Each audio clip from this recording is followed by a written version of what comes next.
Allez, bonjour à tous et bienvenue, on est parti pour une nouvelle vidéo. On va voir aujourd'hui donc les deux dernières parties sur l'immobilier, notamment dans les stations balnéaires en ce juillet 2024, pour ceux qui sont en vacances par exemple. Un document qui provient de la FNAIM et via aujourd'hui donc le label, le laboratoire économique du logement. Alors on va se faire un petit focus aujourd'hui sur donc, les acquéreurs, notamment dans les stations balnéaires. Alors je vous renvoie à mes différentes vidéos, la première c'était plutôt une petite présentation, notamment en termes de DPE, notamment en termes aujourd'hui donc d'acquéreurs.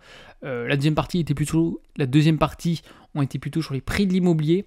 La troisième vidéo, donc on a comparé l'ensemble des régions, notamment au niveau des stations balnéaires, avec celles qui sont le plus appréciées donc depuis 2014, celles qui ont le plus corrigé, ainsi de suite. Et là aujourd'hui on va se concentrer, donc je vous dis sur premièrement donc les acquéreurs au niveau des stations balnéaires, et également aujourd'hui on va avoir une autre partie sur les risques climatiques. Évidemment, avec tous les diagnostics on en bouffe à gogo, c'est une partie qui est importante évidemment, notamment on a vu le DPE, mais aujourd'hui on va voir surtout l'érosion qui joue un rôle important. Allez, on commence sur les acquéreurs. Donc aujourd'hui, cette partie est basée sur les compromis de vente réalisés dans les stations balnéaires en 2023, notamment via les adhérents de la FNAIM. Donc l'avantage de la FNAIM, c'est qu'on a de nombreux adhérents. Premièrement, on observe une part importante de seniors. Ça, on l'a vu dans la première vidéo. Aujourd'hui, dans les stations balnéaires, on a 41%, notamment des acquéreurs, qui ont plus de 60 ans. Pourquoi plus de 60 ans? On l'a vu, premièrement, en cadre de vie, généralement, on veut passer sa retraite dans un endroit propice, adéquat. Deuxièmement, tout simplement le portefeuille. Généralement, on arrive en fin de carrière, on a quelques ronds de côté, donc évidemment, on peut aujourd'hui investir là où l'immobilier est le plus cher. On a vu aujourd'hui, on a plus de 4000 euros du mètre carré dans les stations balnéaires. Encore une fois, pas dans toutes, mais dans la moyenne, c'est plus de 4000 euros. Donc évidemment, il faut avoir aujourd'hui les revenus nécessaires. Un ménage de 20 ans ou 30 ans, à moins de gagner au loto, ça va être compliqué aujourd'hui d'acheter dans les stations balnéaires. Donc ainsi, l'âge moyen donc, des acquéreurs dans les stations balnéaires, c'est donc 55 ans environ. C'est nettement plus que l'âge aujourd'hui donc moyen des acquéreurs en France métropolitaine qui est de 46 ans. Donc ça peut sembler pour certains tard, d'autres tôt. Bon, voilà, c'est quand même 45 ans. Voilà pourquoi aujourd'hui c'est bien d'anticiper ça. Dans cette chaîne, je sais qu'il y a des petits jeunes qui m'écoutent. Bon, pas forcément des milliers de cents, mais essayer d'investir le plus tôt possible. Plus on investit tôt, mieux c'est. Donc comme je l'ai mentionné, il y a plusieurs explications. Premièrement, ça attire davantage des seniors compte tenu du cadre de vie.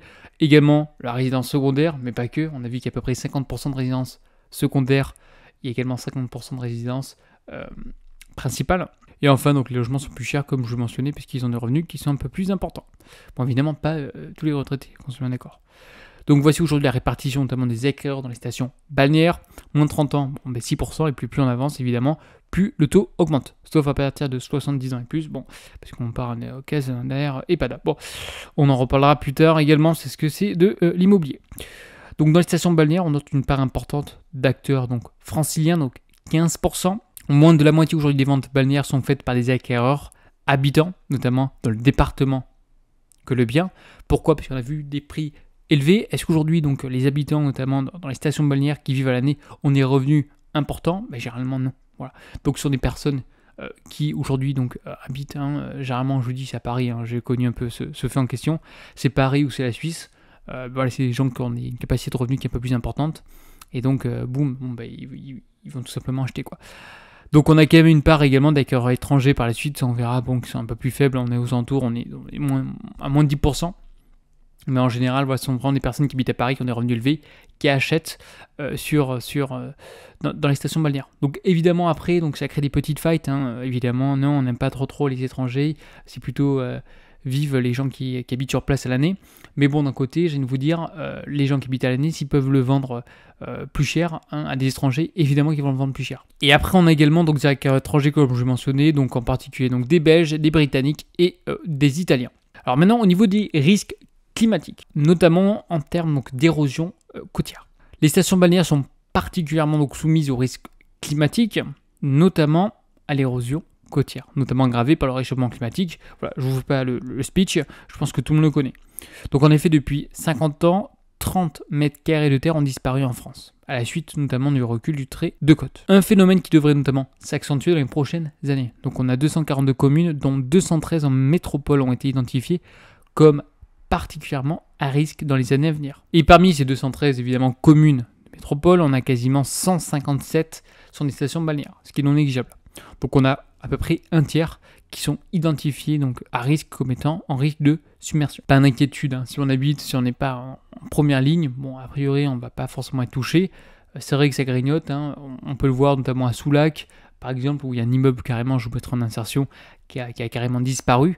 Bon, généralement c'est première ligne, hein. Si vous habitez un peu dans les terres, vous inquiétez pas, il n'y a pas de souci. Lorsqu'aujourd'hui on va comparer premièrement les stations balnéaires donc, qui sont soumises à ce risque face aux stations balnéaires qui sont non soumises à ce risque, et évidemment qu'on va observer que le prix des stations à risque ont davantage augmenté.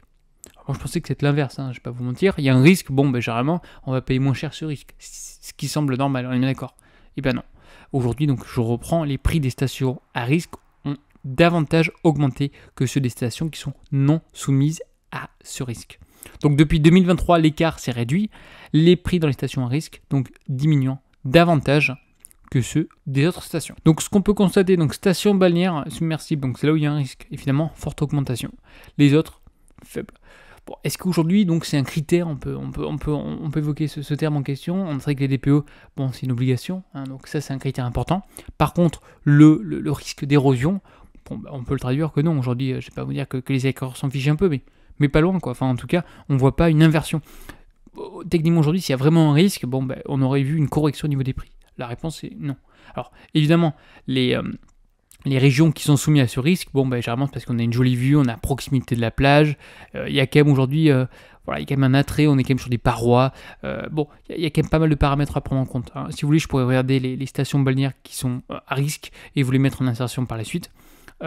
Mais à ce jour, donc, l'aspect risque, notamment lié à l'érosion, c'est absolument pas pris en compte par les acquéreurs. Comme je vous le mentionne, donc, le risque d'érosion côtière, hein, semblait donc peu ou pas pris en compte, notamment par les acquéreurs, jusqu'à fin 2022, mais semble être davantage considéré depuis quelques mois. Bon, blablabla. Honnêtement, moi je pense pas que ce soit un critère, lorsqu'on va investir dans les stations balnéaires, c'est pas le critère, hein, qu'on sélectionne en amont. Je vous rappelle, il y a énormément de diagnostics déjà, notamment l'ERP, risque, état et pollution, voilà, où il y a énormément de choses, hein. Est-ce que votre terrain est sur un sol argileux? Oui, non. Est-ce que il est submersible? Oui, non. Enfin voilà, il y a énormément de paramètres dans ces diagnostics-là, donc évidemment que le notaire, hein, lors de la signature, va vous les évoquer. Donc pas d'inquiétude, hein, on ne va jamais vous le vendre, hop, ni vu ni connu, hein. Forcément aujourd'hui, le client, le futur acquéreur, va prendre en compte de cet événement. Donc cela peut être notamment lié à la nouvelle obligation de mentionner ce risque dans les annonces, notamment de biens à vendre. Voilà. Bon, je pense pas qu'il y ait une très très grande décote sur ce risque en question. C'est important d'en parler parce qu'évidemment aujourd'hui on est tous considérés par ces enjeux climatiques. Alors on va voir également d'autres risques climatiques, notamment au niveau des stations balnéaires, mais pas que. On va voir également le risque donc d'inondation. Ça, je vous fais pas de schéma, on sait exactement les différentes régions qui sont impactées par celui-ci. On a également donc l'exposition au retrait du gonflement, notamment les sols argileux. Alors ça, c'est une vraie merde entre guillemets. C'est-à-dire que quand il y a la pluie, bon, bah, évidemment, ça va se gorger d'eau, donc ça va un petit peu, ça va prendre en volume. Puis dès qu'il va faire chaud entre guillemets, l'argile va se fissurer, ça va se craqueler. Et généralement, il y a des fissures sur les maisons en question. Donc regardez bien les diagnostics. Je vous rappelle, lorsque vous achetez une maison, il est important de prendre en compte l'ensemble des diagnostics. La sécheresse aujourd'hui, le niveau parfois faible, notamment au niveau des nappes phréatiques, qui peut entraver notamment la jouissance aujourd'hui d'une piscine. On va voir également des risques d'incendie, hein, notamment qui ont été frappés là, je crois il y a 2 ans, je crois que c'est en Nouvelle-Aquitaine, ça a été assez important. Et après on a tout ce qui est les tempêtes et les grêles. Bon, ça c'est compliqué à anticiper, mais autrement les autres risques aujourd'hui, inondation, exposition, notamment sur le sol argileux, également sécheresse, bon voilà, ce sont des choses que vous pouvez évidemment analyser avant votre achat. Allez, la vidéo touche à sa fin, donc on a listé, on a vu l'ensemble des vidéos sur les stations balnéaires. Je vous ai fait des petites vidéos d'une dizaine de minutes. S'il y en a qui ont des questions, surtout, n'hésitez pas à échanger avec vous dans les commentaires, c'est fait pour ça, hein, je vous rappelle, c'est gratuit, c'est cadeau. Et je vous dis de toute façon à une prochaine vidéo. Allez, bye bye.